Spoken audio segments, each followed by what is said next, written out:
श्री बद्री कृपया सेवा संस्थान के द्वारा रोहिणी सेक्टर 8 के महाराजा अग्रसेन पार्क में श्रीमद् भागवत कथा का आयोजन करवाया जा रहा है, जिसका शुभारंभ करते हुए आज पहले दिन कलश यात्रा निकाली गई, जिसमें सभी महिलाएं बड़े ही उत्साह के साथ बढ़ चढ़कर आगे आई और कलश यात्रा का हिस्सा बनी।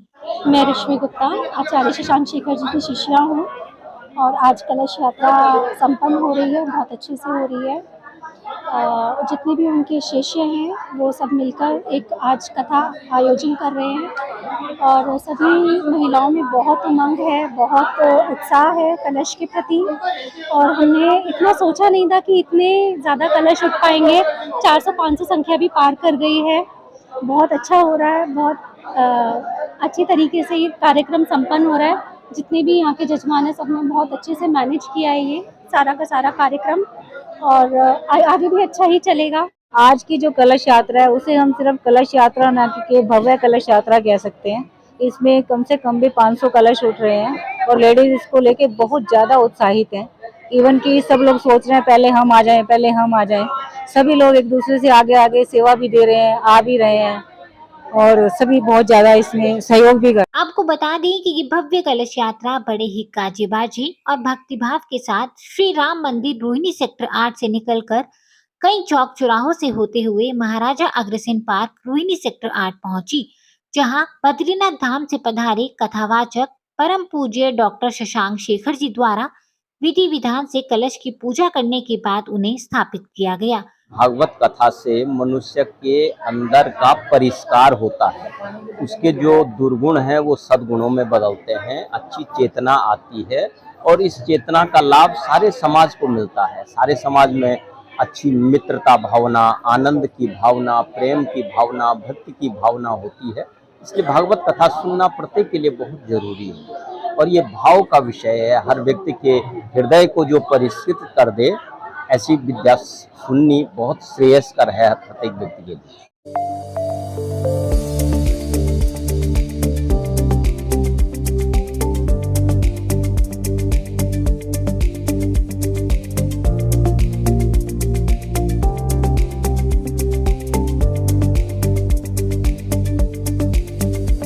नमस्कार, मैं रेणुगल सुख समृद्धि से आपको एक बहुत बड़ी बधाई देती हूँ कि आज हमारे हिंदू समाज में, हिंदू सौराष्ट्र में, इस देवभूमि पे आज 500 कलश यात्रा हुई और इतनी बड़ी भागवत कथा के लिए आई थिंक ये बहुत बड़ा रिकॉर्ड टाइप में ही हो रहा है। और ये जानकर मुझे बहुत अच्छा लग रहा है कि इतने हर्षोल्लास के साथ ये संपन्न हुई है यात्रा कि देखते ही इसका समारोह बनता था। हालांकि मौसम बहुत मिजाज ठीक नहीं था, लेकिन यात्रा की उत्साह को देखते हुए हमें मौसम का भी महसूस नहीं हुआ। और जब आप लोग खुद इस यात्रा को देखेंगे लाइव हर जगह, आपको खुद ही महसूस हो जाएगा कि इस यात्रा में कितना आनंद और हर्षोल्लास था। जिस तरह ये 7 दिन की कहते हैं ना कथा रस चलेगी, और ये कथा रस जब 7 दिन चलेगी उसका जो रस पावन आप करेंगे उसका तो आनंद ही अलग होगा। तो मेरा सभी लोगों से अनुरोध है और सभी प्रेमियों से अनुरोध है कि वो इस कथा भागवत में, श्रीमद् भागवत कथा जी में पधारे और अपना अपना आशीर्वाद ले। कहते हैं व्यास पीठ से जो आशीर्वाद निकलता है वो सर्वशक्तिमान होता है। तो ये मौका बिल्कुल भी जाने न दे और इस कथा में सम्मिलित होकर अपना आशीर्वाद अपने पूरे परिवार के लिए जरूर ग्रहण करें। आपको बता दें कि श्रीमद् भागवत कथा का वाचन रोजाना दोपहर 3 बजे से शाम 7 बजे तक किया जाएगा, जिसका सभी लोग भरपूर आनंद ले खुद को कृतार्थ कर भगवान का आशीर्वाद ग्रहण कर सकेंगे।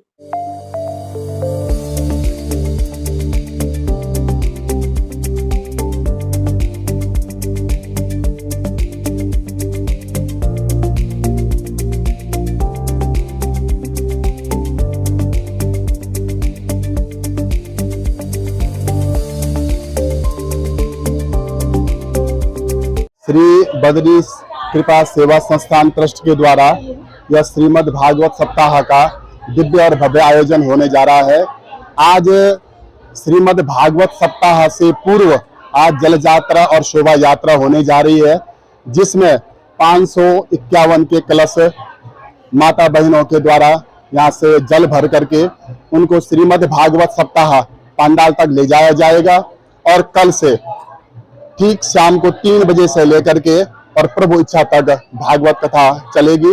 और मेरा सभी भगवत भक्तों से आग्रह है और विनम्र निवेदन है कि आप सभी लोग सब परिवार सहित इस श्रीमद् भागवत सप्ताह यज्ञ में सब परिवार सहित अवश्य आए और कथा श्रवण का आनंद लें। क्या कहेंगे कि आसपास के लोगों में कितना ज्यादा उत्साह है इस भागवत कथा को लेकर? देखिए, हम लोगों में बहुत ही उत्साह देख रहे हैं और लोग अपने परिवार, अपने बच्चों के साथ इस अमृतमयी कथा को सुनने के लिए आतुर है, लालायित है। लोग चाह रहे हैं कि कब श्रीमद् भागवत सप्ताह का यह भव्य और दिव्य आयोजन हो और हम सब इसके पुण्य भागी बने, लाभ का प्राप्त करें और अपने जीवन को धन्य धन्य करें। अगर कोई पुरुष या स्त्री पूरे सप्ताह श्रीमद् भागवत कथा को धैर्य से सुनता है, ध्यान लगाकर, तो क्या फल की प्राप्ति उसे?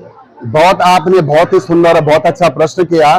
जो व्यक्ति श्रीमद् भागवत सप्ताह का सप्ताह पर्यंत अगर समय न हो, अगर एक दिन भी, एक घंटा भी, एक क्षण भी भगवान नाम का संकीर्तन और कथा सुनता है, उसके मन में जो भी शुभ संकल्प है, उसके मन में जो भी भगवान के प्रति जो भी प्रश्न है, उसके सारे शंकाओं का निवारण हो जाता है और उसके जीवन में सुख और धैर्य की, सुख समृद्धि की, यश और कीर्ति की उसको प्राप्ति होती है। आज महाराजा अग्रसेन पार्क में आज डॉक्टर शशांक शेखर जी जो कथावाचक है हमारे, आज यहाँ पर भागवत स्टार्ट शुरू हुई है और शेखर जी की दिल्ली में ये 21वीं कथा है और जो शेखर जी की कथा एक बार सुन लेता है वो मदमुक्त हो जाता है।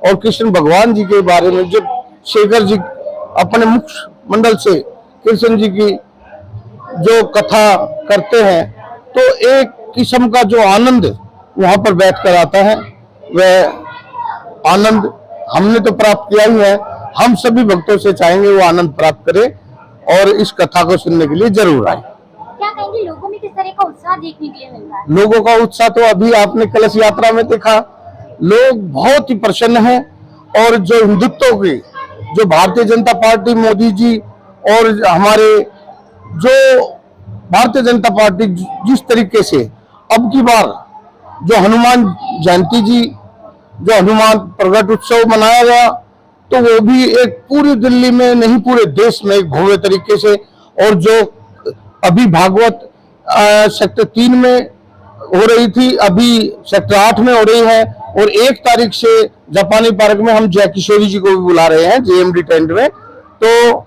हम सब जो भारतीय हैं, जो हिंदुत्व को समझते हैं, जो हिंदू समाज के लोग हैं, मैं सभी से आग्रह करूंगा कि आप आए और अपने बच्चों सहित आए, बच्चे को भी प्रेरणा मिले और बच्चे को भी एक अच्छे संस्कार मिले। और शेखर जी जो हमारे शशांक शेखर जी हैं, उनकी कथा आज 16 तारीख से 23 तारीख तक चलेगी और सभी अपने रिश्तेदारों के, अपने दोस्तों के, अपने भाई बच्चों के साथ इस कथा को सुनने के लिए जरूर पधारें। मैं कल्पना जैन पंजाबी बाग से रेणु दीदी के साथ में आज यहाँ आई हूँ, तो मेरा तो सौभाग्य है जो मुझे इनके साथ आने का यहाँ पे अवसर मिला। मुझे यकीन नहीं था, यहाँ के जो मुझे देखने को मिला वो एक अद्भुत ही था। मतलब मुझे आइडिया नहीं था कि ये बहुत ही मतलब दिल को छू लेने वाला था।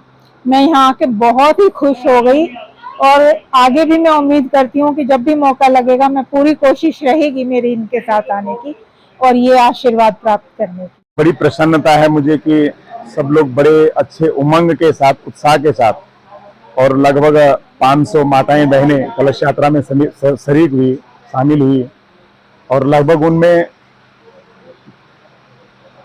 सभी की सभी लगभग सबने व्रत लिया हुआ था और फिर भी पूरे उत्साह के साथ कलश यात्रा में शामिल हुई।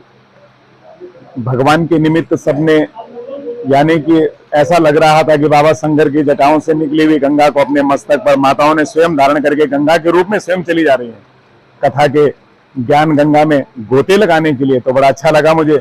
और फिर अभी थोड़ी देर में भगवान ने भी आज थोड़ा सा जल भी बरसा दिया, तो बड़ा आनंद है और कल से बहुत अच्छा रहेगा। और सब लोग बड़े प्रेम के साथ, श्रद्धा के साथ, हमारे जितने भी श्री बद्री कृपा सेवा संस्थान दिल्ली के जितने भी पदाधिकारी हैं, जितने भी उसके सदस्य हैं, जितने भी हमारे नवागंतुक, जितने भी श्रद्धालु प्रेमी जन हैं, बड़े भाव और उत्साह के साथ सब लोग सम्मिलित हो रहे हैं। तो मेरा सबके लिए आशीर्वाद है और साधुवाद है। ये हमारे सनातन धर्म के लिए और हमारे भारतवर्ष के लिए एक बहुत गौरव का विषय है कि आज जो हमारा विश्व गुरु के रूप में जो हमारा भारत था, वो आज दोबारा से और उसी रास्ते पर और अग्रसरित हो रहा है। ये बहुत अच्छा विषय है हमारे भारतवर्ष के लिए। और ये भारतवर्ष है भी अध्यात्म का देश है, ये योग का देश है, ये कर्म का देश है। अगर भोग भोगना है तो आप भारत से इतर भूमि में जाकर के ये काम कर सकते हैं, लेकिन ये अध्यात्म का देश है। और जो देश अध्यात्म का होगा, उस देश के अंदर अगर आध्यात्मिकता, उस देश के अंदर अगर ऐसी धार्मिकता, उस देश के अंदर ऐसी सनातन जो हमारे उत्सव अगर वो चलेंगे, तो हमारा देश आगे प्रगति के पथ पर अवश्य आरूढ़ होगा। और जब जब हमारे इस भारत पर विपत्ति आई है, तब तब कहीं ना कहीं आध्यात्मिक सत्ताओं ने इस देश को संभाला है और आगे भी संभलेगा, ऐसा मेरा विश्वास है, ऐसा मेरा पूर्ण भगवान के प्रति समर्पण है।